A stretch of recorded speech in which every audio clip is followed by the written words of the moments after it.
190 million pound case में अहम पेशरफ्त सामने आ गई है। बानी पीटीआई और बुशरा बीबी ने सजा मौतली की अपीलों पर जल्द समाअत के लिए इस्लामाबाद हाई कोर्ट में दरखास्तें दायर कर दी हैं।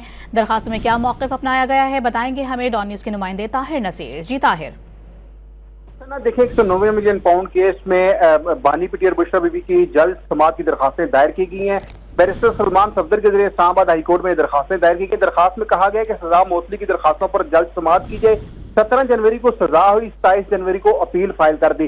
15 मई को सजा मौतली दरखास्तों पर पहली समाअत हुई। नैब केस लटकाने के लिए बार बार इल्तवा मांग रहा है। दरखास्त में यह सदा की गई है कि अदालत सजा मौतली की दोनों दरखास्तें जल्द समाअत के लिए मुकर्रर करे। यकीन दहानी के बावजूद सजा मौतली की दरखास्तें जल्द मुकर्रर नहीं हुई। अदालत ने गुज़िश्ता समाअत पर केस जल्द मुकर्रर करने की सदा की गई थी। ताहम अभी तक जो दरखास्तें हैं वो जल्द समाअत नहीं हो रही। तो ये मुतफरक दरखास्तें दायर की गई है कि बानी पीटीआई और बुशरा बीबी की सजा मौतली की दोनों दरखास्तें जल्द समाअत के लिए मुकर्रर की जाएं। जी अच्छा ताहिर, साथ ही रहेगा एक और खबर सामने आ रही है इस्लामाबाद हाई कोर्ट से, जहां पीटीआई पार्लियामेंटेरियंस की खैबर पख्तूनख्वा में मखसूस नशिस्तें लेने की दरखास्त पर समाअत हुई है। इस हवाले से क्या बताएंगे?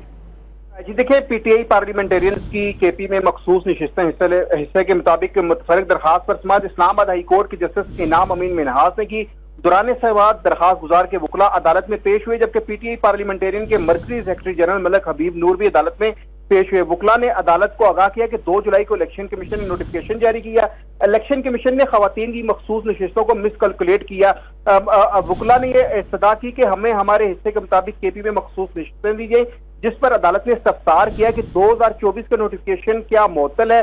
इस पर वकील ने अदालत को आगाह किया कि जी वो मुअत्तल नहीं है, केस पेंडिंग में है। जस्टिस इनाम अमीन मिनहास ने ये रिमार्क दिया कि नोटिस करता हूँ, आकर बताएं तो देख लेते हैं। अदालत ने इलेक्शन कमीशन को नोटिस जारी करते हुए समाअत मुलतवी कर दी है। जी ठीक है ताहिर नसीर, बहुत शुक्रिया, आपने दोनों अहम तरीन खबरों से मुतालिक तफसीली तौर पर आगाह किया।